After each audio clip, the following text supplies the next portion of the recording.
what I was really interested in, starting in high school, was using math to understand language. So in high school, I enjoyed math. I liked understanding patterns. Math is really the topic of discovering patterns and playing with them.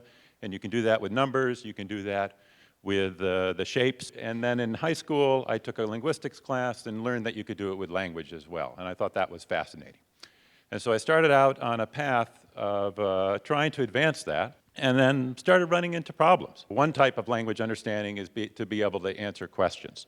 So you read a short story and then you answer questions on it, like these SAT tests. So here's a question. The city council denied the angry demonstrators a permit because they feared violence. Who feared violence? Okay, so that's not so hard. And so my task would be to say, what do I have to tell a computer so that it could get these questions right? What do I have to program into the computer? And we would work on that type of thing. Here's another question that's only one word different.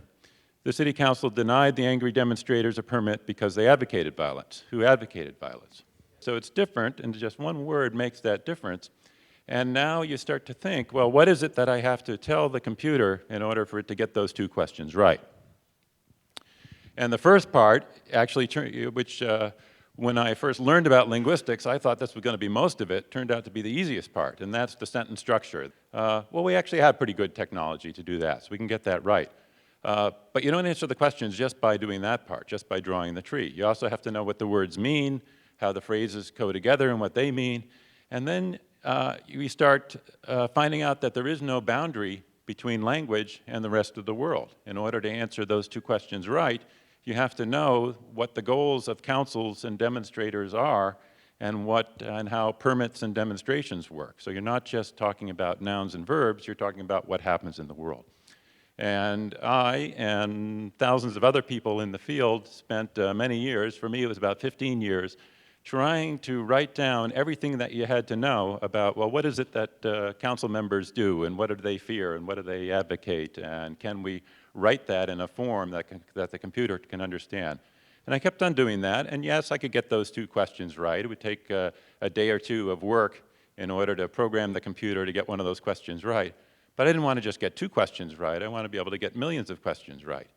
And what convinced me that I was on the wrong path was that it wasn't getting any easier, that it would take a day to get this question, and then I go on to the next question, and it would take a day's more, and it wasn't getting less and less time. And I said, well, I want to do 1 million questions, but I don't have 1 million days, so something's got to give.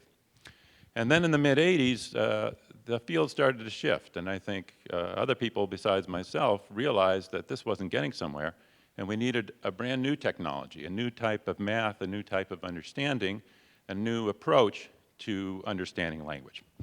And we went back to basics.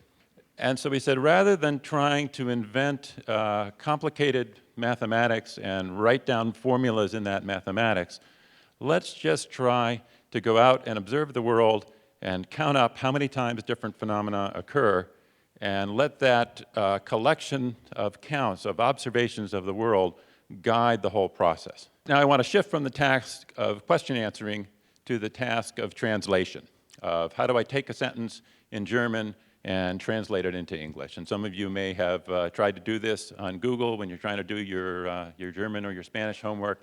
You can type in some words and we'll give you the translation. And I'm going to tell you a little bit about how we build a system like that. And the first thing we do is go out and gather examples. So rather than trying to teach the computer how to do translation, we just gather examples that other people have already done.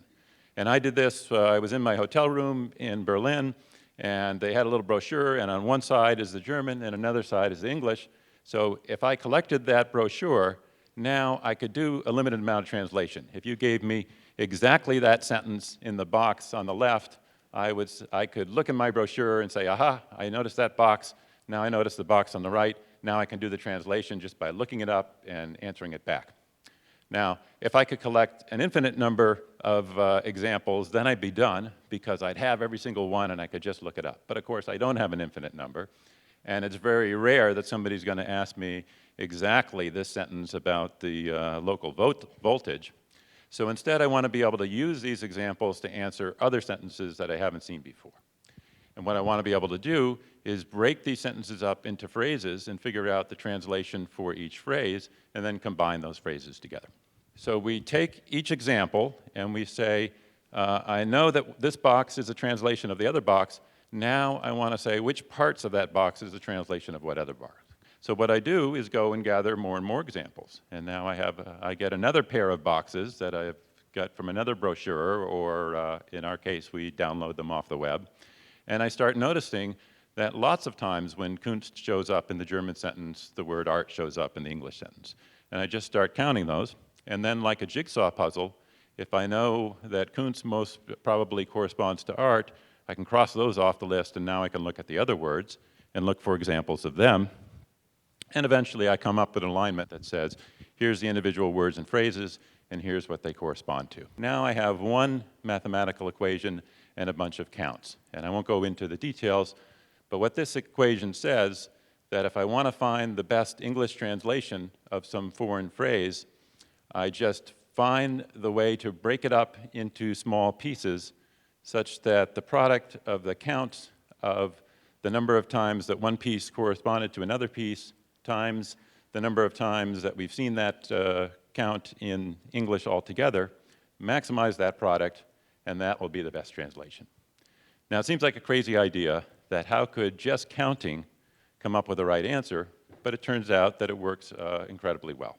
And there are many additions to this. This isn't the whole story, but this is about 90% of the story of how we get to doing the translations that you see on Google. So Albert Einstein said, make everything as simple as possible, but not simpler. And so I had to realize, and the rest of the field had to realize, that we were going down a path that was complicated and wasn't going to work. That no matter how hard we tried and no matter how clever we were at trying to write down facts in a mathematical form, we weren't making progress because the world is too vast, there's too many things to write down. And also it turned out that the mathematics we had just didn't match up very well with the real world. We were trying to use the mathematics of logic, which is good for things that are necessarily true and false, but not so good for the real world where things are messy and complicated. And so we wanted to take a simpler path, and the simplest thing to do is just observe the world and see what happens and what doesn't happen, and it turned out that that was a good model. The second moral is from the statistician George Box, who said all models are wrong, but some are useful. A lot of what we do as people has to do with these impressions from just observing the world and counting up how often things happen and then just reacting. You know, we think we go through this complex reasoning process to arrive at the right answer, and sometimes we do have to do that complex process, but sometimes we're just reacting in a more immediate way.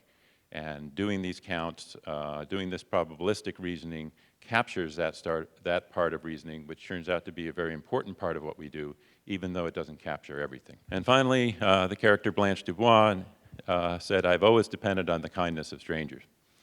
And so what I mean here is that I started out this quest by trying to do all the work myself, to say, I'm going to program this computer, and everything the computer has to know, I'm going to write down, and I'm going to figure out how to encode that in a form that the computer can understand. And that turned out to be the wrong approach because it's just too hard to do that. Instead, I've relied on strangers. I've said, let's go out on the web and find all the examples of translation we have, so it's not just me working on the problem, it's millions of people working on the problem. And then all I have to do is count up what they have done, use the work that everybody else has done, and they're all good translators, so they all know something about translation. They may not know how to teach a computer to do it, but together they have the aggregate knowledge that I need, and I just gather that up, put it into the computer, and we get the right result.